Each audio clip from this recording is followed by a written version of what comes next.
Lero Panyaza Voice Box, Mr. Bula akuchiona chovuta kuti ndithu avomereze mu mtima mwawo kuti chipani cha Democratic Progressive Party komanso a Professor Arthur Peter Mutharika akhoza kukhala ndithu kuti akutsogola komanso ali ndi kuthekera kwa wina chisankho cha pa 16 September 2025 mwachilungamo mosabera. Ndiye tingalimodzi timve kuti Mr. Bula kuti pachipangani imeneyi tipakamaliza timati mutuze maganizo anu in the conversation below pompano Panyaza Voice Box. Ndikusineni khutu a Malawi konse kumene muli. Ine ndi Mr. Bula, awa ndi ma fact no reverse. Akuluakulu ananena kuti liwiro kusogola koma utasochera ndiye kuti ndizopanda pake. Pampikisano ukusogola koma uli pa liwiro lalikulu koma vuto wasochera ndiye kuti liwiro lako kusogola kwako ndikopanda pake.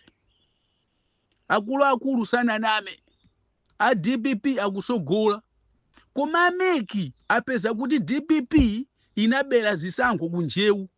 Figa ya anthu amene analembesa, anthu amene anaponya voti ndi figa imene inatuluka. Figa imene inatuluka ndi yayikulu. Mukuyembekezera kuti ameki alengezese kuti a DPP mwapambana zisankho. Ndiyeso pano ndifake tikunena kuti ngakhale utasogola koma iweyo wasochera kusogola kwako ndikwakufa. Ine ndi munthu wamkulu Mr. Bula amene timaziwa amene malamulo amayendera. Musayembekezere kuti DPP kuwinaso alengezedwa kuti apambana zisankho. Pokhapokha ameki akonze mavuto amenewa pakhalaso mwina mpikisano wina apa chifukwa anabera zisankho kunjewu komanso kukalonga.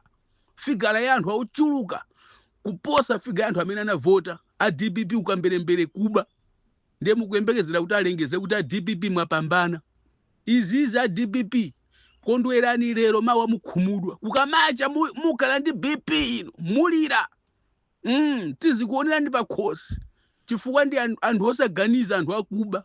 Kufuna kulowa mboma chifukwa cha kuba, umbava, ugadabwali, ukathyali.